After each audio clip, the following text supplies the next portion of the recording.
आपने कितना भी पाप करा है, आपने कितना भी बेकार काम करा है, आपने छल करा, बेईमानी करी, कपट करा, प्रपंच करा, झूठ बोला, लोभ करा, जो भी कुछ करा, माना एक छोटा सा बच्चा कीचड़ में जाकर अगर गिर जाता है तो कीचड़ में से उसको मोहल्ले वाले निकाल जरूर देंगे, और उसके कीचड़ को साफ करेंगे क्या मोहल्ले वाले? नहीं करेंगे। बच्चा जब कीचड़ में जाकर गिर गया, उसको मोहल्ले के लोग निकाल जरूर देंगे, पर साफ जब बच्चा रोता रहेगा तब माँ और बाप, माता और पिता ऐसे होते हैं जो कीचड़ में लथपथ बच्चे को भी अपने गले से लगाकर उसके कीचड़ को साफ कर देते हैं, उसको स्नान करा देते हैं।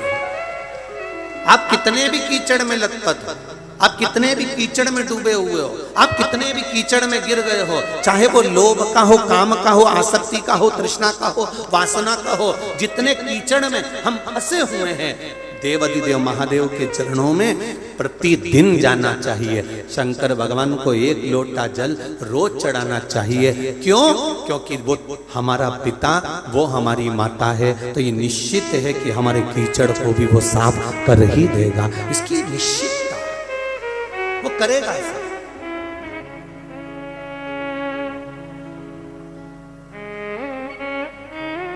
प्रभु तेरा साथ न छूटे और छूट जाए संसार, प्रभु तेरा साथ न छूटे, प्रभु तेरा साथ न छूटे, छूट जाए संसार, प्रभु तेरा साथ न छूटे, संगी छूटे, साथी छूटे, सब कोई छूटे, संगी छूटे, साथी छूटे, सब कोई छूटे, छूट जाए संसार, भोले तेरा हाथ न छूटे। बाबा बस इतनी कृपा करना, सब छूटे पर तेरा साथ न छूटे। अगर वो छूट गया तो अंत समय याद आने वाला। इतनी सारी माताएं आई हैं, इतने सारे भाई लोग आए, कई लोगों की चप्पल छूट जाती है, कई लोग चश्मा, यहां पर जो कार्यकर्ता होंगे ना, उनसे पूछना, किसी किसी का चश्मा भी रह जाता है, किसी किसी का चप्पल रह जाता है, और कोई कोई तो ऐसी माताएं भी हैं, भाई लोग भी हैं, जिनकी दांत की बत्ती सी भी छूट जाती है। और जब घर जाती है और कुछ खाना खाने का वो ठेले पर या यहाँ से निकल कर, बाजार तो बहुत लगा है, कहीं कचौड़ी मिल रही, कहीं कुछ मिल रहा, कहीं कुछ मिल रहा, तो मन में आया कि कचौड़ी खा लूं। वो तब याद आया कि हमारी बत्ती सी तो कथा में ही रही।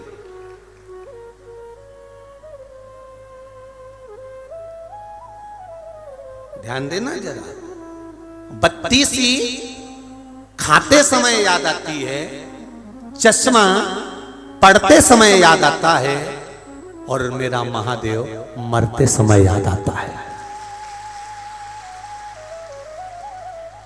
बत्ती सी तब याद आएगी जब आप कुछ खाने की तैयारी में हो। मेरी बत्ती सी मैंने झोले में रखी थी, वो झोले में से कहाँ गई? तो कि कथा में गई थी, कहीं गिर गई होगी। चश्मा, अरे मैं गया था कथा में, ना जाने वो चश्मा कहाँ रह गया, मैं बाद में ढूंढ रहे हो। और जब पढ़ने का समय आया, जब कुछ देखने का समय आया, जब पैसा निकाल कर गिनने का समय आया, तब चश्मा याद आया, अरे मैं चश्मा लेकर कथा में गई थी, मेरा चश्मा ना जाने कहाँ गिर गया। भाई पढ़ते समय चश्मा याद आ रहा है, खाते समय बत्ती सी याद आ रही है, और मरते समय मेरा देवाधिदेव महादेव याद आ रहा है कि मेरी पूरी जिंदगी निकल गई, मैंने भजन क्यों ना करा।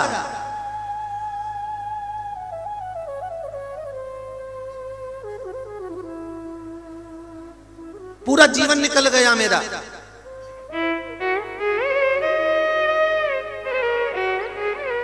पूरा जीवन, और हम भजन नहीं कर पाए। भजन का बल किसको कहते हैं? इस पंडाल में एक माता बैठी है जिसको लकवा लग गया, पैरालिसिस हो गया, पूरा आधा शरीर काम करना बंद कर दिया और हॉस्पिटल में भर्ती थी।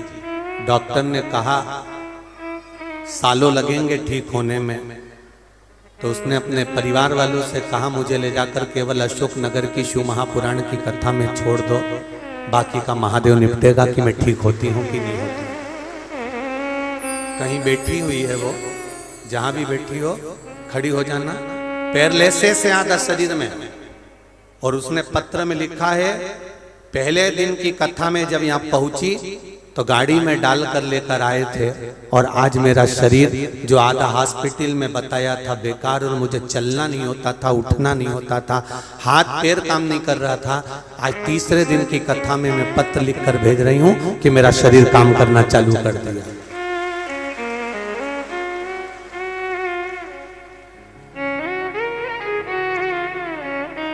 सुनीता शिवहरे शिवपुरी से आई हैं, कहीं बैठी हो तो हाथ हिलाइएगा। अगर दूसरे तीसरे नंबर के पंडा आती हैं क्या? दोनों हाथ हिला दो जरा। श्री शिवाय नमस्तुभ्यम। अब देखिए इनके शरीर पर पैरालिसिस दिख रहा है कहीं? दोनों हाथ हिलाओ जी जी। श्री शिवाय नमस्तुभ्यम। अकाल मृत्यु वो मरे जो काम करे चंडाल का, काल उसका क्या बिगाड़े जो भक्त हो महाकाल का। गुरुदेव मेरे लेफ्ट हाथ में और पैर में परेशानी थी, पूरा अंग पैरालिसिस था। गुरुदेव मैं शिवपुरी से आई हूँ, यहाँ आने का मन तो बहुत था, परंतु शरीर में पैरालिसिस हो गया था, तकलीफ के कारण बस में नहीं आ रही थी। फिर डॉक्टर के एडमिट करा, दिखाया, तब वहीं से छुट्टी लेकर कि मुझे तो शिव कथा में जाना है, और विचार कर मैं यहाँ पर पहले दिन गाड़ी से आराम से लेटकर यहाँ पहुँच गई। और गुरुदेव पहले दिन से मैं इस पंडाल में रहकर कथा सुन रही हूँ। आज बाबा की कृपा से मेरे जो लेफ्ट में पैर और हाथ था वो सब काम करना चालू कर दिया है। 3 दिन की कथा हुई है बाबा, ये बाबा है शिव। अब ठीक है बहन, हाथ एक बार हिलाओ, ऊंचा नीचा करो पूरा, ठीक है? हर हर महादेव। बैठिए बैठिए। श्री शिवाय नमस्ते। ये शिव कृत्य हम फिर कहेंगे, शिव महापुराण की कथा में या सियोर वाले महाराज के पास में ना तो बेल है, ना कोई भभूति है, ना कोई छू, ना कोई मंत्र। और तुम्हारे पास कोई मंत्र हो तो हमको दे देना। हमारे पास तो केवल एक है, और वो श्री शिवाय नमस्ते। हम एक लोटा जल सारी समस्या का हल।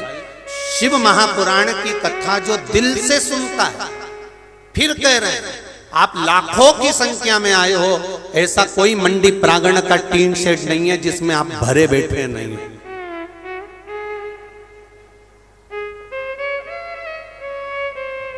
150 एकड़ का ये मंडी का प्रांगण, चारों तरफ जब आप निकलते हो तो चारों तरफ आप ही आप नजर आते हो, जैसे सोयाबीन और गेहूं नजर आता था। पूरे मंडी प्रांगण में आप ही दिखते हो बोरियों की तरह। कुछ नहीं है। जितने बैठे हो कथा में और जितने आस्था चैनल पर सुन रहे हो, जितने फेसबुक यूट्यूब पर कथा सुन रहे हो, आप दिल से सुनो, हृदय से सुनो। और फिर निवेदन करूंगा, दिल से उसकी कथा सुनने के बाद उसको कहकर जाना, मैंने सुना है कि तू 3 महीने में देता है, तेरा इंतजार करूंगी मेरी। और मेरा विश्वास है कि ये पत्र जो आ रहे हैं, इसमें एक पत्र तुम्हारा भी होगा अगली कथा में, ये निश्चित है, निश्चित।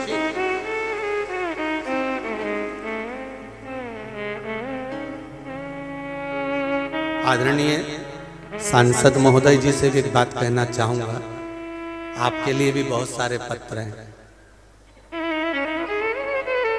डॉक्टर कृष्णपाल जी यादव जी, सांसद महोदय जी के लिए भी बहुत सारे पत्र हैं। सीहोर ऑफिस में भी बहुत सारे मैसेज पहुंचे हैं कि पहली कथा राजनीति की दिख रही है, जिसकी राजनीति मंच पर नजर ही नहीं आ रही है, उनको धन्यवाद देना।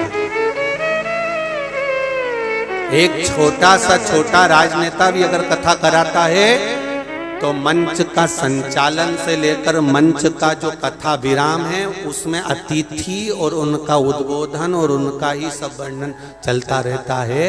पर पहली सांसद महोदय आपकी कथा ऐसी है जिसमें कहीं व्यासपीठ के आसपास कहीं राजनीति नजर ही नहीं आई, कहीं राजनीति नहीं, कहीं नजर नहीं।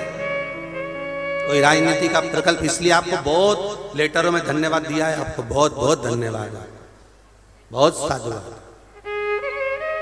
शिव महापुराण तो दिल की कथा, हृदय की, चित्त की, मन की, अपने आनंद की कथा है। और इस आनंद की कथा को आनंद से श्रवण करो। ना जाने मेरा भोले भंडारी, मेरा कुबेर भंडारी, मेरा महाकाल बाबा, मेरा राज राजेश्वर, वो तो कहीं मेरे राज राजेश्वर की कृपा थी, नहीं तो अशोक नगर में कथा 26 तक भी नहीं मिल पाती। वो तो राज राजेश्वर पकड़कर बुला लिया कि उसको सुनना था। ये कथा का आनंद है, ये कथा का रस्ता, वो तो उसकी कृपा थी, तो उसने पुकारा कि कथा सुनना है, यहाँ पर आओ। और कथा का रास्ता तो, और जितनी मेरी माताएं बैठी है, जितने मेरे भाई बैठे हैं, इनको तो पहले विश्वास ही नहीं हुआ होगा कि अशोक नगर में कथा होने वाली। बोलो री जी, जो सही है कि गलत है?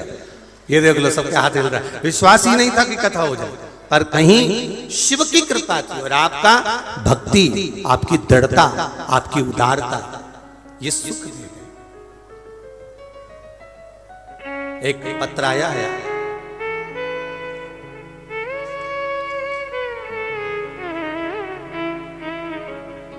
श्रीमती पिंकी शर्मा शादोरा अशोक नगर से हैं, कहीं बैठी हो तो हाथ हिलाइएगा। आप ही हैं? दोनों हाथ हिला दो एक बार। श्री शिवाय नमस्तुभ्यम। बाबा, पर बेलपत्री और एक लोटे जल की कीमत क्या होती है गुरुदेव? मैं जानती हूँ, मैं विगत 3 वर्ष से आस्था चैनल पर आपकी कथा सुन रही हूँ। मेरे पापा जिनकी उम्र 85 वर्ष है, उनके पूरे शरीर में एलर्जी हो गई थी। कई साल तक वो एलर्जी रही, पूरा शरीर डैमेज होना चालू हो गया। ना जाने कितने डॉक्टर को बदल दिया, बड़े से बड़े डॉक्टर नागपुर अन्य अन्य जगह भी दिखा दिया, पर आराम नहीं मिला गुरुदेव। बाबा के मंदिर जाना चालू करा और वहां से 1 लोटा जल चढ़ाकर बेलपत्री लाकर मैंने अपने पिताजी को देना प्रारंभ करा। बाबा की कृपा से 15 दिन के अंदर एलर्जी समाप्त हो गई और एकदम वो ठीक हो गए हैं। मैं बाबा को धोख लगाती हूँ गुरुदेव। बैठिए बहन। श्री शिवाय नमस्ते। इसमें भी लिखा है, सांसद जी आपके लिए पत्र नीचे, यहाँ तक हमारा है, यहाँ तक तुम्हारा है, ठीक है, आपके लिए लिखा है। धन्यवाद देना पूरे अशोक नगर से सांसद महोदय को, जो हमारे दिल की मुराद पूरी कर दी। अशोक नगर में शिव महापुराण कथा करवा, आधा आधा पत्र आपके लिए लिखा हुआ। ये शंभु है, औघड़ दानी।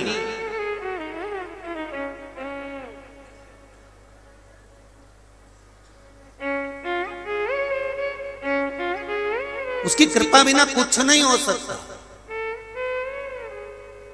आप बैठो, जहां मर्जी पड़ जाए वहां बैठकर कथा का रस तत्व ग्रहण कर लो और दिल से कहना उसको, वो दिल से देता है, दिल से।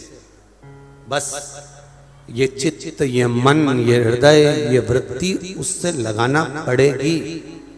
फिर निवेदन करूंगा, खाते समय बत्ती सी याद आती है, पढ़ते समय जम के बोलो चश्मा याद आता है, और मरते समय महादेव याद आता है कि अब मुझे जाना है। अंत समय आखिरी में हम उसे याद कर रहे हैं। अगर चश्मा बैग में होता तो कभी भी पढ़ने का काम आता तो पढ़ लेते, और अगर बत्ती सी निकाल के नी रखती और फिटी रहने देती मुंडा में, मुंह के अंदर, तो कभी भी कुछ भी खा सकते थे। और मेरे शंकर का नाम मरते समय नहीं, इस शरीर के चलते चलते अगर जपते रहते तो मरते समय टेंशन नहीं होता, आराम से, आराम से।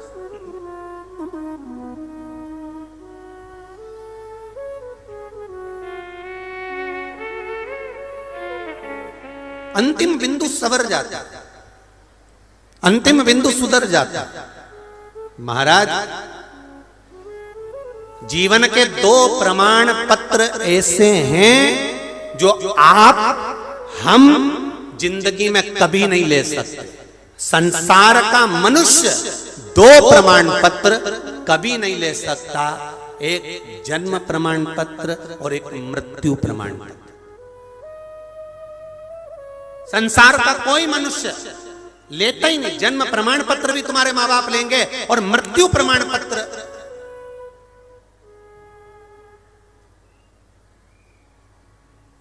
दूसरे ही लेंगे, तुम नहीं ले सकते। जन्म का प्रमाण पत्र भी माता पिता ने लिया, स्कूल में जमा करना है, यहां जमा करना है, तो जन्म का प्रमाण पत्र भी कोई दूसरा लेता है और मृत्यु प्रमाण पत्र भी कोई दूसरा लेता है। उसके बाद भी मनुष्य अकड़ में जीता है, उसके बाद भी अकड़ में जीता है। मेरे बिगड़ पत्ता नहीं हिल सकता, तो मृत्यु प्रमाण पत्र लेके बता, जा मर ले। कठिन, बहुत कठिन। पूरी जिंदगी बंधन में जिए हैं। जन्म था तो माता के गर्भ में बंधन था, बड़े हुए परिवार का बंधन था, और बड़े हुए मालूम पड़े जीवन व्यस्तता का बंधन था, और मरे तो मरने के बाद अर्थी पर भी बंधन था। पूरी जिंदगी बंद बंद कर निकली है। अगर देखा जाए तो जिंदगी खुलकर हमने कहीं नहीं जी।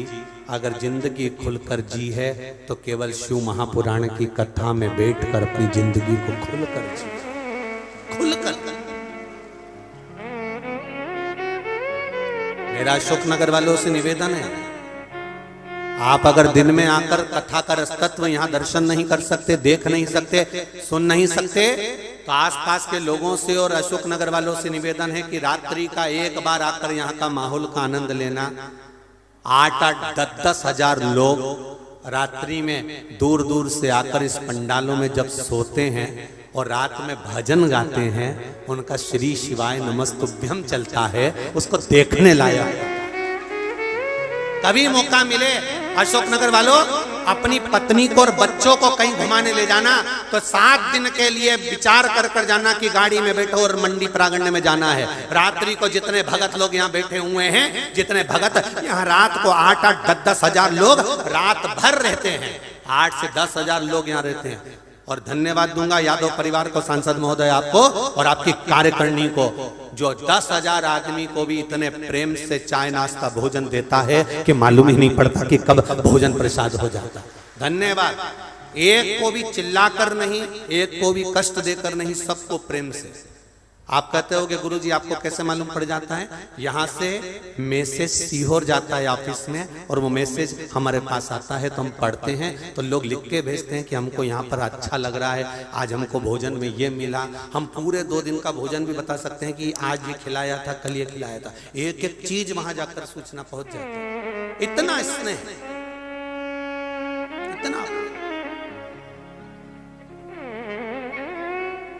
कभी रात को आकर दर्शन करो, सब भजन में लगे मिलेंगे। श्री शिवाय नमस्तुभ्यम। सब अपना अपना जहां गादी लगी है, जहां पर कालीन बिछा है, वहां बैठे और भगवान का भजन कर रहे हैं, नाम जाप कर रहे हैं। सुबह उठे, जल्दी से उठकर तुरंत गए और जाने के बाद में स्नान वगैरह करा, सोचादि कर्म करके अपनी जगह पर बैठ गए। तुम तो बाद में आते हो, 1 बजे कथा चालू होती है तो 11-12 बजे आते हो।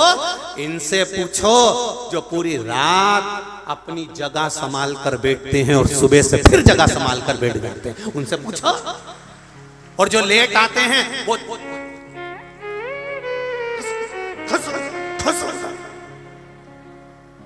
11 बजे आए हो, 12 बजे आए हो, और 11-12 बजे आके 10 बजे आकर इतनी अकड़ दिखाना, मेरी जगह है, सर मैं कल यहीं बैठी थी।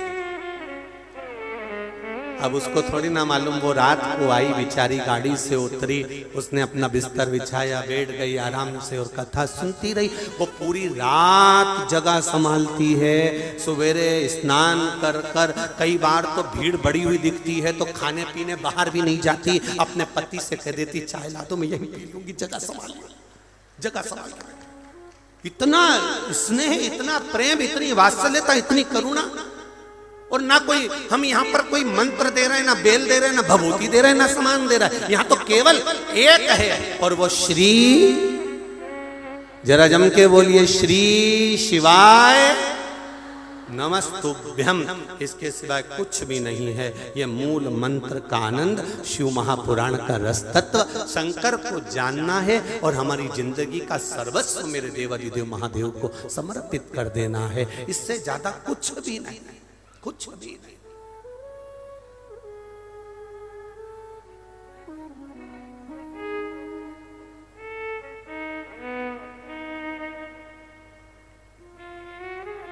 बस ये समर्पण।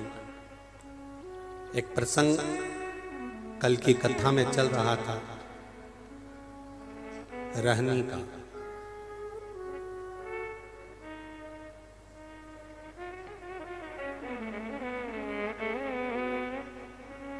रहनी एक बहन है और उसका भाई है रघु, जो पिंडदान करने के लिए गया है गया जी में।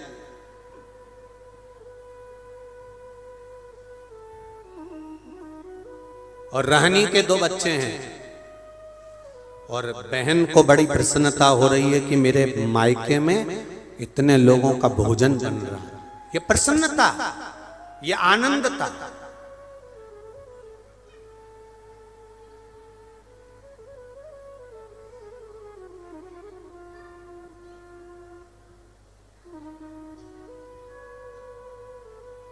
कब मिलेगा ये मौका अशोकनगर वालों को, इतने सारे शंकर जी के भक्तों का सम्मान करने का, इतने सारे शंकर जी के भक्तों का आदर करने का?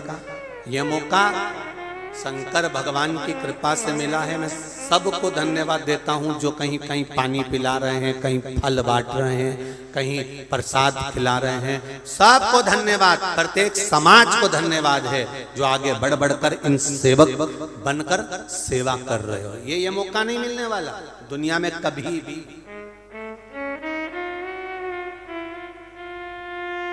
शिव भक्तों की सेवा, शंकर की सेवा।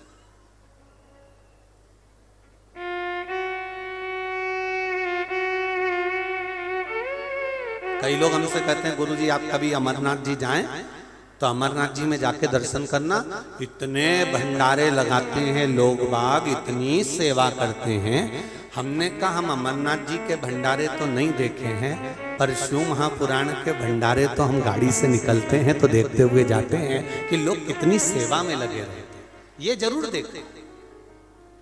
रहनी को प्रसन्नता है कि मेरे मायके वाले इतने लोगों को भोजन करा रहे हैं, इतने सारे लोग भोजन करने आ रहे हैं। ये रहनी की प्रसन्नता, ये आनंदता।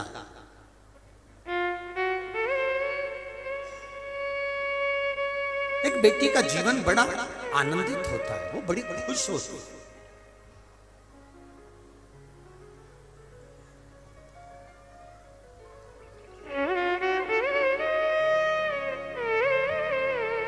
मायके का जब नाम आता है ना, तो प्रत्येक बेटी के चेहरे पर प्रसन्नता आती है। उसको कोई मुस्कुराने का कोई शुल्क नहीं है, परंतु उसके मायके का नाम आया और वो प्रसन्न हुई। प्रसन्न। अभी अशोकनगर में कथा चल रही है, जितनी भी बहन बेटियां हैं ना बाहर की, सब फोन लगा रही होगी तुम लोगों को। ये पक्का भाभी तुम जा रही कि नहीं जा रही कथा में, कैमरा में तो तुम दिखी नहीं। एक बार कैमरा वालों से तो बोलो तुम्हें दिखाए। तुम एक काम करना, अब की बार चोटी में ऐसा ऐसा बाल करके जाना तो कैमरे वाला जरूर दिखा देगा। अब वो बताए बता राम।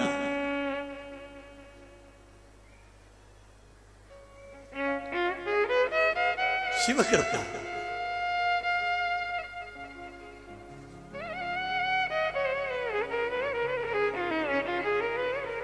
अरे फोटो में तुम नहीं दिखते तो तुमको कितना बुरा लगता है। अरे बोलो तो जी जी अशोकनगर वालियों और शिवपुरी वाली भी बोल दो रही, सही है कि गलत है? फोटो में तुम नहीं दिखते तो तुम्हें बुरा लगता है, और मेरे महादेव के मंदिर में तुम नजर नहीं आते तो महादेव को बुरा लगता है, जाया करो।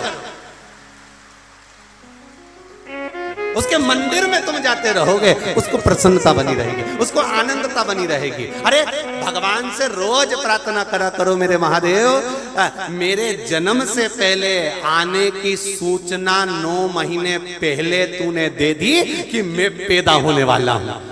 जन्म की सूचना मेरा महादेव 9 महीने पहले दे देता है, तो महादेव से कहना जब जन्म की सूचना तुम 9 महीने पहले दे देते हो, बस इतनी सी प्रार्थना स्वीकार करना कि मरने की सूचना भी थोड़ी देर पहले दे देना तो मैं भजन कर लूंगा। बस इतनी कृपा कर दे। जब जन्म की सूचना 9 महीने पहले दे देते हो कि 9 महीने पहले आने वाला है, आने वाला है, आने वाला है, तैयारी करो, ये करो, वो करो, कपड़ा सिलो। बूढ़ी बूढ़ी माता बाकी पुंथरिया सिलती हैं, छोटा छोटा गदेली का कपड़ा फाट देती हैं, कम्बल को काट कुटा के छोटी छोटी गुड़िया बना लेती हैं।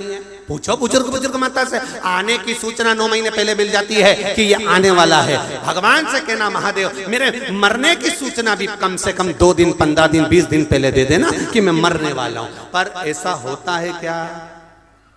आने की सूचना मिल जाती है पर जाने की सूचना नहीं मिलती। उसका कारण क्या है? केवल एक कारण जो स्वामी विवेकानंद जी ने रामकृष्ण परमहंस से करा था कि गुरुजी भजन कब करना चाहिए, तो गुरुजी ने कहा मरने के 5 मिनट पहले। रामकृष्ण परमहंस जी ने कहा स्वामी विवेकानंद को। स्वामी विवेकानंद ने प्रश्न किया कि भजन कब करना चाहिए, रामकृष्ण परमहंस जी ने कहा मरने के 5 मिनट, 2 मिनट, 1 मिनट पहले। तो रामकृष्ण परमहंस जी से स्वामी विवेकानंद ने पूछा ये कैसे मालूम पड़ेगा कि मरने का समय ये है तो उससे 1 मिनट पहले भजन करें। रामकृष्ण परमहंस जी ने कहा जब मालूम ही नहीं तो फिर रोज हर पल, हर घड़ी, हर क्षण जपते रहो, कब मर जाए क्या पता। इसलिए यही समझो कि कब मरने वाले हो, जपो, भगवान का भजन करो, स्मरण करो, कीर्तन करो, मंत्र जाप करो, नाम जाप करो। जीवन का कोई भरोसा, कोई भरोसा।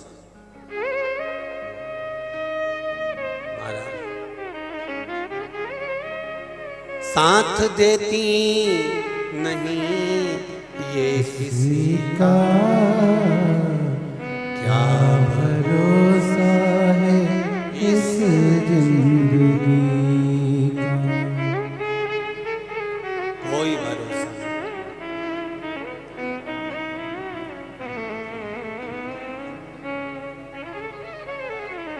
इस जीवन का कोई भरोसा। इसलिए उससे निवेदन करते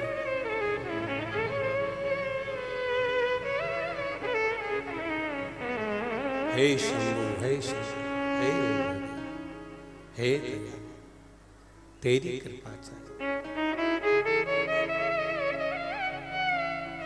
क्षमा बुझ जाएगी जलते जलते। महाराज ये जीवन का कोई ठिकाना नहीं, कोई ठिकाना। आज है कल नहीं है, इसलिए हर पल, हर क्षण, हर घड़ी भगवान का भजन करते हो, जो समय मिल जाए।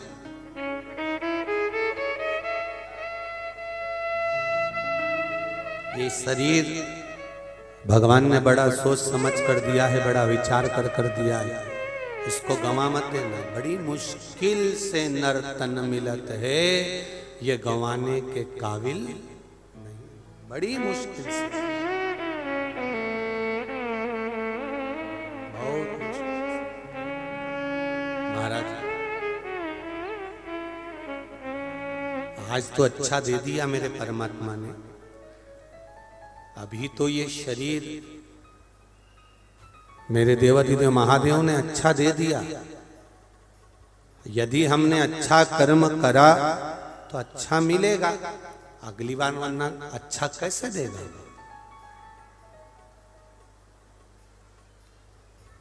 मिलेगा कैसे? एक प्रसंग हम पहले भी कहे, आज फिर कहते हैं कि एक बार एक सेठ जी के यहाँ कथा थी, गए, देखा, उन्होंने अपना पूरा घर दिखाया, पूरा घर, पूरा मकान। गुरुजी ये मेरे बड़े बहू का कमरा है, बड़े बेटे का कमरा, हमने बहुत जोरदार बना, बहुत बढ़िया। गुरुजी ये मेरे छोटे लड़के का कमरा है, मैंने कहा बहुत बढ़िया। गुरुजी ये हॉल, ये किचन, बहुत रसोई घर, ये हमने बहुत अच्छा।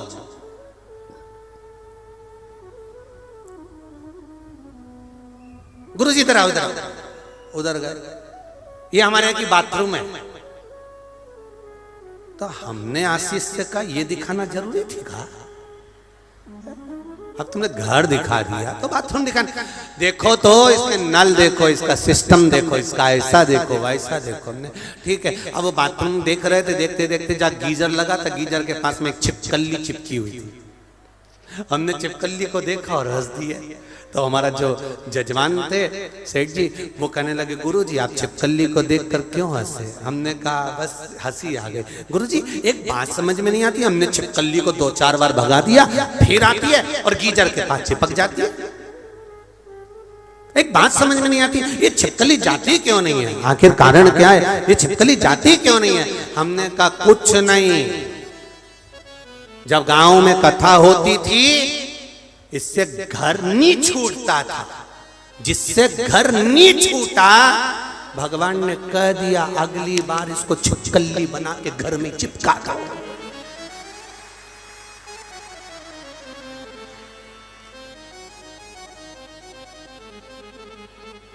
7 दिन कथा चली, शादी में जाना हो तो तैयारी, कहीं जाना हो तो तैयारी, और के कहीं जाऊं तो तैयारी। और मन में आया कैसे कथा में जाऊं, इतनी भीड़ पड़ रही होगी, कुछ भी हो,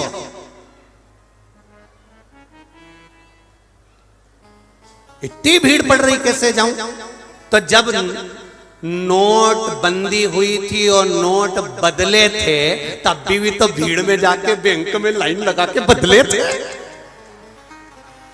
तभी भी तो बदले थे।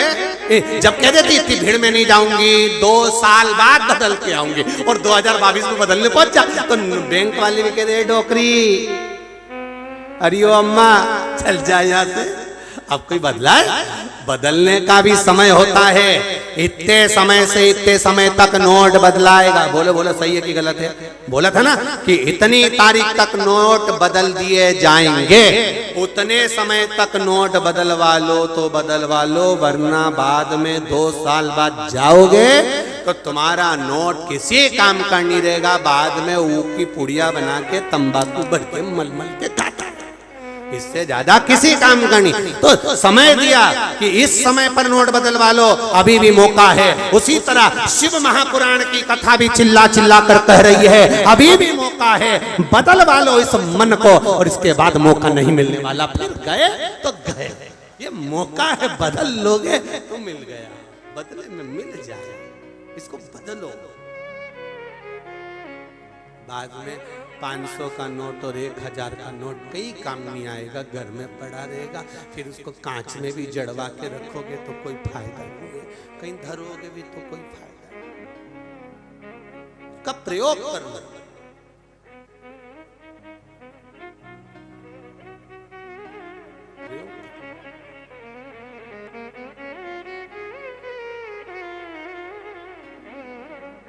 और यदि सही समय पर आपने नोट बदल लिया, सही समय पर आपने बदलाव कर लिया, तो ये निश्चित है कि आपका वो नोट, आपका वो समय काम आ जाएगा, ये निश्चित है। उसके बाद में उसकी कोई महत्वता नहीं। इसलिए शिव महापुराण की कथा कर रही है।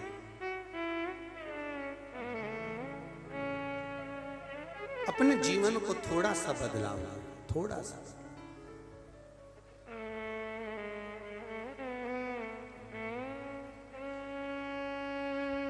इस बेल पत्ती में क्या बल है, मेरा भोला मगन है। इस बेल पत्ती में क्या बल है, मेरा भोला मगन है। इस बेल पत्ती में क्या बल है, मेरा भोला मगन है। इस बेल पत्ती में क्या बल है, मेरा भोला मगन है। ओ भोला मगन मेरा शंभु मगन है। भोला मगन मेरा शंभु मगन है। भोला मगन मेरा शंभु मगन है। भोला मगन मेरा शंभु मगन है। इस बेल पत्ती में क्या बल है, मेरा भोला मगन है। इस बेल पत्ती में क्या बल है, मेरा भोला मगन है। बड़े आनंद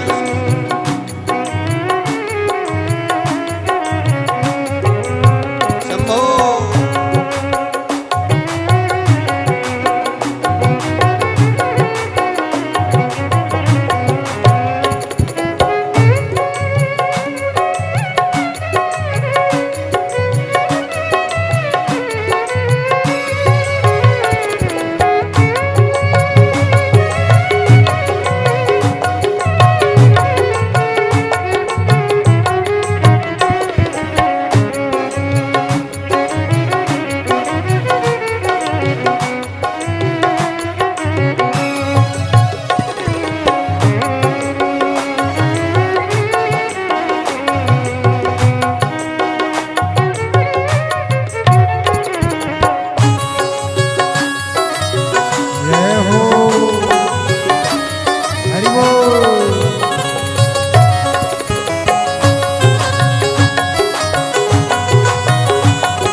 सरयू मगन गोमती भी मगन है।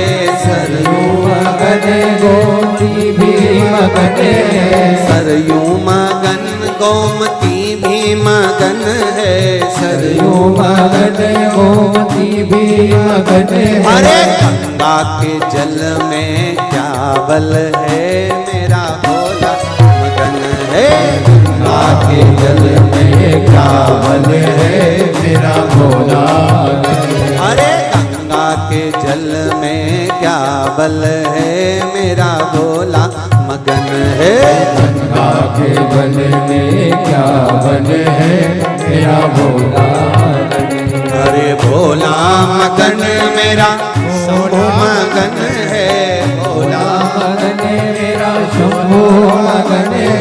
भोला मगन मेरा शंभु मगन है। भोला मगन मेरा शंभु मगन है। बेल पत्री में क्या बल है, मेरा भोला मगन है। इस बेल पत्ती में क्या बल है, मेरा भोला मगन है।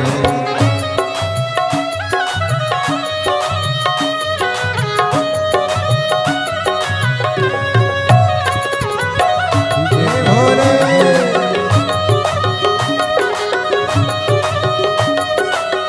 हरि बोल।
मगन तारे भी मगन है, सूरज मगन तारे भी मगन है, सूरज मगन तारे भी मगन है, सूरज मगन तारे भी मगन है, सूरज मगन तारे भी मगन है, सूरज मगन तारे भी मगन है। अरे चंदा में ऐसा क्या बल है, मेरा भोला मगन है, चंदा में ऐसा क्या बल है, मेरा भोला मगन है। अरे चंदा में ऐसा क्या बल है, मेरा भोला मगन है, चंदा में ऐसा क्या बल है, मेरा भोला मगन है।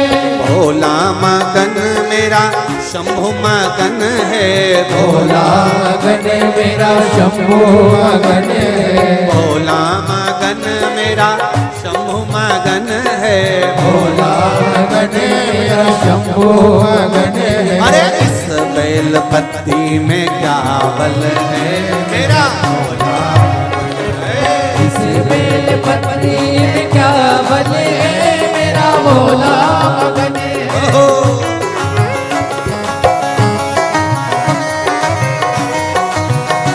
पीछे वाले भी दोनों हाथों से सारे पंडाल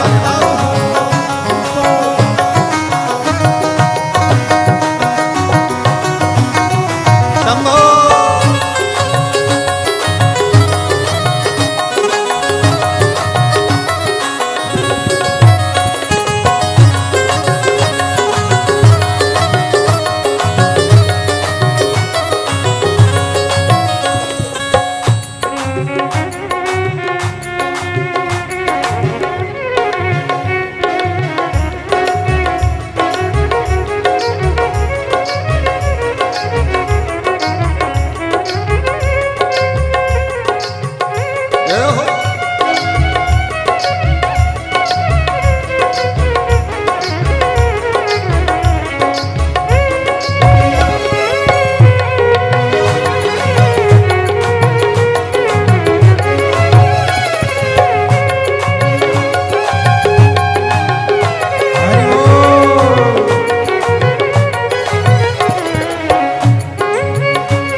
तैया मगन है, बिच्छू मगन तैया मगन है, बिच्छू मगन तैया मगन है, बिच्छू मगन तैया मगन है। अरे नागों की माला में क्या बल है, मेरा भोला मगन है, नागों की माला में क्या बल है, मेरा भोला मगन है।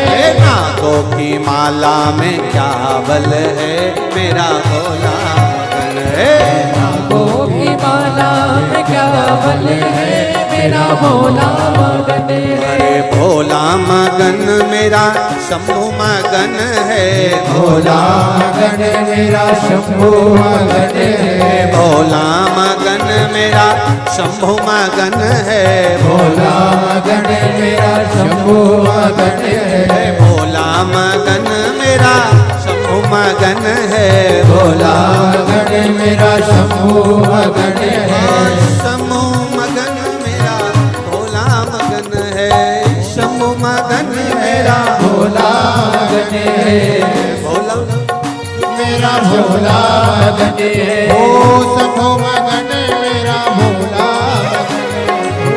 शंभु मगन मेरा भोला मगन है, भोला मगन मेरा शंभु मगन है, भोला मगन मेरा शंभु मगन है, भोला मगन मेरा शंभु मगन है, भोला मगन मेरा शंभु मगन है। अरे गंगा के जल में क्या बल है, मेरा भोला गंगा के जल में क्या बल है, मेरा भोला मगन है। अरे गंगा के जल में क्या बल है, मेरा भोला मगन है, गंगा के बल में क्या बल है,